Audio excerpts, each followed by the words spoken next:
अस्सलाम वालेकुम। MGT 211 lecture number 25। आज हम स्टडी करने वाले हैं मार्केटिंग रिसर्च से रिलेटेड।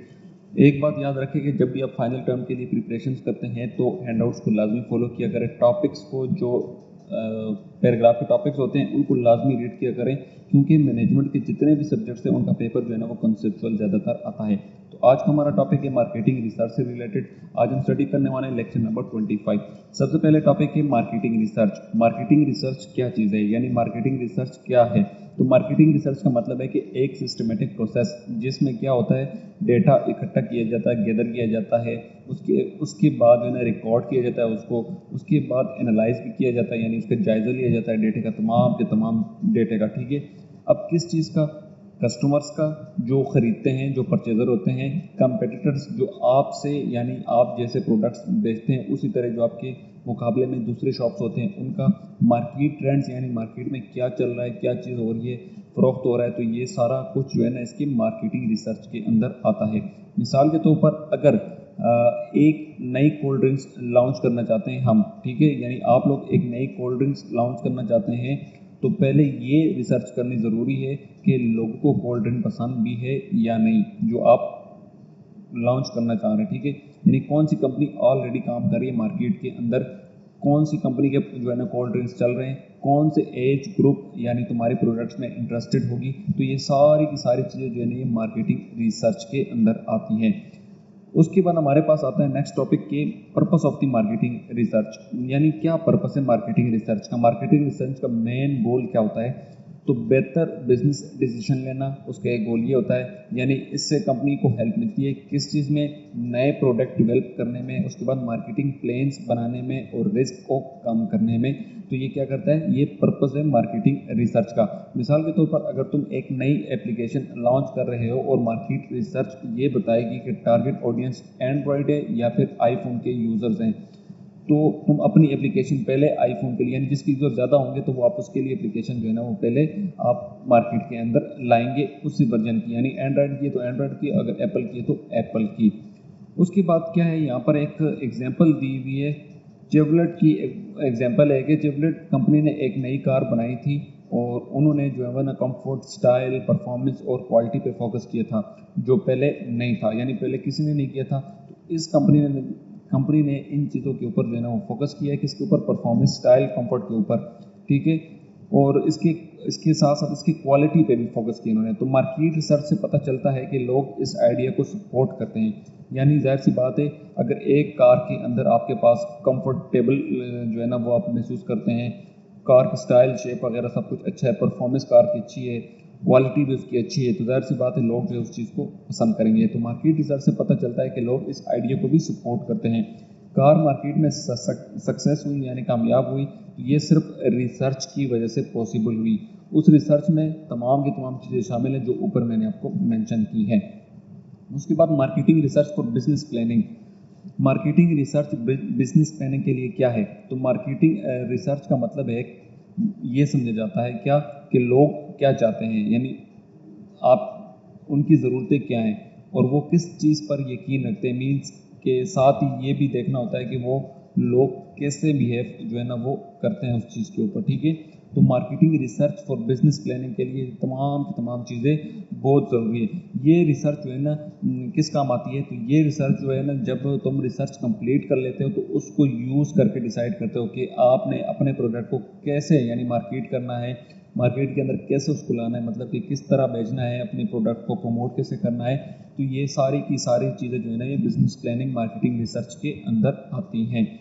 उसके बाद मार्केट इंफॉर्मेशन क्या होता है? ठीक है, मार्केट इंफॉर्मेशन से तुम्हें पता चलता है कि किस एरिया में डिमांड ज़्यादा है प्रोडक्ट की, कौन सा प्रोडक्ट कितना बिक रहा है, यानी सेल कितना हो रहा है वो, और कस्टमर किस क्वालिटी और क्वांटिटी में चीज़ जो है ना वो मांग रहे हैं। तो मार्केट इंफॉर्मेशन का मतलब ये होता है। ठीक है, मिसाल के तौर पर कस्टमर कौन है आपके, कहाँ रहते हैं, क्या क्वालिटी चाहिए उन्हें, कौन सा वक्त बेस्ट है सेल करने का आपके प्रोडक्ट का, लॉन्ग टर्म प्राइस क्या रही प्रोडक्ट की। तो ये सारी की सारी चीज़ें मार्केट की इंफॉर्मेशन के अंदर आती हैं।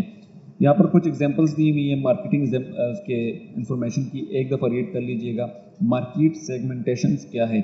मार्केट सेगमेंटेशन का मतलब है कि मार्केट को छोटे छोटे ग्रुप्स में डिवाइड करना जहाँ लोगों की नीड्स सिमिलर होती हैं। टाइप्स ऑफ उसके कौन कौन से हैं सेगमेंटेशंस के? ये हमारे पास सबसे पहले आता है जियोग्राफिक, फिर डेमोग्राफिक, साइकोग्राफिक है और बिहेवियरल है। तो सबसे पहले जी हमारे पास आता है जियोग्राफिक। अब जियोग्राफिक में क्या होता है? एरिया के बेसिस पे होता है, यानी जैसे पंजाब है वर्सेस सेम एरिया के कंपैरिजन में। डेमोग्राफिक एज जेंडर इनकम के बेस पे। साइकोग्राफिक इंटरेस्ट हॉबीज़ के, यानी फैशन लवर जो भी होते हैं उसके बेस में। और बिहेवियरल के मतलब प्रोडक्ट के रिस्पॉन्स पे, यानी हैवी यूज़र है, लाइट यूज़र है, तो उस हिसाब से ना उसका टाइप ऑफ सेगमेंटेशन सेलेक्ट की जाती है। मार्केट ट्रेंड, मार्केट ट्रेंड क्या होता है जी? मार्केट ट्रेंड का मतलब है कि किस डायरेक्शन में जा रहा है, ऊपर या नीचे, यानी मार्केट किस डायरेक्शन की जा रही है, ऊपर की तरफ जा रही है या नीचे की तरफ जो है ना वो जा रही है। मिसाल के तौर पर अगर आप लोग हेल्थ कॉन्शियस हो रहे हैं तो जो सर सुगरी ड्रिंक होते हैं सुगरी के, वो डिमांड नीचे जा सकती है उसकी, या एक ट्रेंड होगा, ठीक है। तो उस हिसाब से ये मार्केट का ट्रेंड होता है कि प्रोडक्ट ऊपर जा रहा है कि नीचे जा रहा है। उसके अलावा आपके पास जो है कस्टमर्स, कंपेटिटर्स और प्रोडक्ट एनालिसिस आपके पास आते हैं तीन टाइप्स के। कंपेटिटर एनालिसिस क्या होते हैं? दूसरी कंपनीज क्या कर रही हैं। रिस्क एनालिसिस क्या होता है? यानी हमेशा कोशिश करो कि शुरुआत यानी स्टार्टिंग के अंदर ही रिसर्च करना स्टार्ट कर लो, यानी बाद में मार्केट में घुसने से पहले पता कर लो कि तुम्हारा आइडिया चल सकता है या नहीं, तो रिस्क जो है ना इससे कम हो जाता है। उसके बाद आपके पास प्रोडक्ट रिसर्च, यानी तुम्हारा प्रोडक्ट कौन सा होना चाहिए। प्रोडक्ट के बारे में रिसर्च करना बहुत ज़रूरी है कि आपका प्रोडक्ट कौन सा होना चाहिए। रिस्क के बारे में ये है कि काम को स्टार्ट करने से पहले ही उस चीज़ के ऊपर सर्च वर्कआउट कर लो। कंपेटिटर एनालिसिस मतलब दूसरी कंपनियाँ क्या कर रही है मार्केट के अंदर। मार्केटिंग रिसर्च प्रोसेस, इसमें क्या होता है जी? मार्केटिंग रिसर्च प्रोसेस के अंदर इसका मतलब ये है कि लोग क्या चाहते हैं, उनकी ज़रूरतें क्या हैं और वो किस चीज़ पर यकीन रखते हैं। साथ ही ये भी देखना होता है कि वो लोग कैसे बिहेव करते हैं, जो कि ऑलरेडी मैं ऊपर बता भी चुका हूँ। इसके चार बेसिक स्टेप्स होते हैं। Definition, defining the research problem, establish the research design, collecting and analysing data और फॉर्मुलेट फाइंडिंग। अब इन तमाम चीज़ों को इन्होंने यहाँ पर एक्सप्लेन किया हुआ है, जो कि मैं आपको शॉर्ट वर्ड्स के अंदर समझा देता हूँ। सबसे पहले आपके पास डिफाइनिंग द रिसर्च प्रॉब्लम, तो हम अभी जी इसको स्टडी करते हैं। यहाँ पर इन्होंने अलग अलग भी दिए हुए हैं, चाहे तो आप इसको स्टडी कर लें, मैं आपको समझा देता हूँ। सबसे पहले स्टेप में ये होता है कि प्रॉब्लम को समझना है और डिफाइन करना, यानी डिफाइनिंग रिसर्च प्रॉब्लम। सबसे पहले प्रॉब्लम्स को समझना, फिर उसको डिफाइन करना, क्या ऑब्जेक्टिव है रिसर्च का, ठीक है। मिसाल के तौर पर तुम्हारा गोल हो सकता है कि अगर मैं प्राइस कम करूं तो क्या सेल बढ़ेगी, यानी क्या करना? रिसर्च करना प्रॉब्लम्स को कि कहाँ प्रॉब्लम आ रही है, रिसर्च करना उसके बारे में, फिर उसको डिफाइन करना। इसलिए तुम्हें प्रॉपर डेटा चाहिए होगा, यानी पूरे का पूरा रिसर्च करना पड़ेगा इस बारे के अंदर। उसके बाद नेक्स्ट पॉइंट आपके पास आता है, ये पूरे जो है इन्होंने लिखे हुए पैराग्राफ डिफाइनिंग द रिसर्च से प्रॉब्लम, और मैं आपको जो है ना वो आसानी के साथ समझा रहा हूँ। Selecting and establishing research design, research design तय करना, यानी किस टाइप की रिसर्च चाहिए, कहाँ से इंफॉर्मेशन मिलेगी, रिसर्च टूल क्या होगा, मतलब सर्वे है, इंटरव्यू है, वगैरह वगैरह। ये तमाम की तमाम चीज़ें जो है ना ये आपके किसके अंदर आती हैं? ये आपकी selecting and establish research design के अंदर आती हैं। ये तीन स्टेप उसके अंदर शामिल हैं। कौन कौन से स्टेप हैं? सबसे पहले कि किस टाइप की रिसर्च चाहिए, यानी सिलेक्ट रिसर्च डिज़ाइन। उसके बाद आइडेंटिफाई करना है टाइप्स एंड रिसोर्सेज को, फिर डिटरमाइन करना है रिसर्च एंड इंस्ट्रूमेंट्स को। नंबर 3 पे है कलेक्टिंग एंड एनालाइजिंग डेटा, यानी तुम खुद डेटा कलेक्ट कर सकते हो या किसी एजेंसी को हायर कर सकते हो।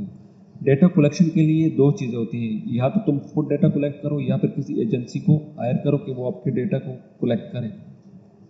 डेटा एनालाइज, अब इसमें क्या होता है, यानी पहले डेटा को क्लीन करो, जो भी आपके इंपॉर्टेंट डेटा हो उसको क्लीन करो, फिर कोड असाइन करो, जैसे मेल या फीमेल इस तरह, फिर टेबुलेशंस करो, यानी कितने लोग किस ऑप्शन में आए। तो ये सारा यानी डेटा को एनालाइज करना इन दी एंड के अंदर, ठीक है। मिसाल के तौर पर कि आपको कोई डेटा है बल्क के अंदर, आपने उसको डेटा को एनालाइज करना है, उसको अलग अलग करना है, क्लीन करना है पहले, फिर उसको कोड डिज़ाइन करो, यानी मेल अलग फीमेल अलग, इस तरह टेबुलेशन करो, लोग कितने हैं। तो ये तमाम चीज़ें जो है ना कलेक्टिंग एंड एनालाइजिंग डेटा के अंदर आता है। फॉर्मुलेट फाइंडिंग मतलब जब डेटा एनालाइज हो जाए तो फाइंडिंग लिख लो, किसमें, इन फाइंडिंग को बिजनेस डिसीजन मेकर्स को प्रेजेंट करो, ये बिजनेस प्लान का हिस्सा बनता है। सब कुछ हो जाने के बाद एंड स्टेप पे फॉर्मुलेट करो, यानी जब डेटा एनालाइज हो जाए तो फाइंडिंग लिख लो, इन फाइंडिंग्स को बिजनेस जो डिसीजन मेकर होते हैं उनके सामने रख दो, ये बिजनेस प्लान का एक हिस्सा है। मिसाल के तौर पर अगर तुम रिसर्च से ये जानना चाहते हो कि लोग 100 रुपये में तुम्हारा जो है ना प्रोडक्ट ज़्यादा खरीदते हैं, तो ऐसी प्राइस फिक्स करनी चाहिए जो प्रॉफिट भी दे और लोग भी उसको खरीदें। तो ये आपका टोटल जो है ना वो लेक्चर था, लेक्चर नंबर 25 MGT 211 का, जो कि एंड हो चुका है। नेक्स्ट हम लेक्चर नंबर 26 को स्टडी करने वाले हैं।